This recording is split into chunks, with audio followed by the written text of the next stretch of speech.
মজলুম জননেতা মাওলানা আব্দুল হামিদ খান ভাসানীর ৪৮তম মৃত্যুবার্ষিকী আজ রোববার ১৯৭৬ সালের এই দিনে রাজধানীর বঙ্গবন্ধু শেখ মুজিব মেডিকেল কলেজ বিশ্ববিদ্যালয় হাসপাতালে চিকিৎসাধীন অবস্থায় তিনি মৃত্যুবরণ করেন।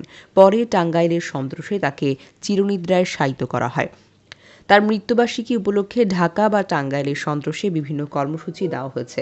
মাওলানা ভাসানীর মৃত্যুবার্ষিকী উপলক্ষে রাষ্ট্রপতি মোহাম্মদ শাহাবুদ্দিন বাণী দিয়েছেন, ভাসানীর আদর্শ নতুন প্রজন্মকে দেশপ্রেম এবং মহান মুক্তিযুদ্ধের চেতনায় উদ্বুদ্ধ করবে। প্রত্যাশা করে রাষ্ট্রপতি তার বাণীতে বলেন, দীর্ঘ রাজনৈতিক জীবনে মাওলানা ভাসানী দেশ ও জনগণের জন্য নিঃস্বার্থভাবে কাজ করে গেছেন। তিনি সবসময় ব্যক্তি স্বার্থের ঊর্ধ্বে জাতীয় স্বার্থকে প্রাধান্য দিয়েছেন। দেশ ও জনগণের প্রতি তার গভীর ভালোবাসাই তাকে জননেতায় পরিণত করেছে। বাণীতে রাষ্ট্রপতি মাওলানা ভাসানীর ৪৮তম মৃত্যুবার্ষিকীতে তার স্মৃতির প্রতি গভীর শ্রদ্ধা জানান এবং তার বিদেহী আত্মার মাগফিরাত কামনা করেন। মাওলানা ভাসানীর মৃত্যুবার্ষিকীতে বাণী দিয়েছেন বিএনপির ভারপ্রাপ্ত চেয়ারম্যান তারেক রহমান।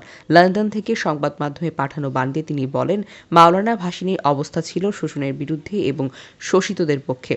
অধিকার আদায়ে তিনি এই দেশের মানুষের সাহস জুগিয়েছেন তার নির্ভীক এবং বলিষ্ঠ নেতৃত্ব দিয়ে। সিরাজগঞ্জের ধানগড়া গ্রামে ১৮৮০ সালের ১২ই ডিসেম্বর মাওলানা ভাসানী জন্মগ্রহণ করেন। সিরাজগঞ্জে জন্ম হলেও মাওলানা ভাসানী তার জীবনের সিংহভাগই কাটিয়েছেন টাঙ্গাইলের সন্তোষে।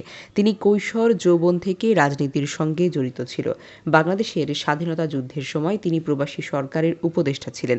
১৯৪৯ সালে গঠিত আওয়ামী লীগের প্রতিষ্ঠাতার সভাপতি হিসেবে দায়িত্ব পালন করেন।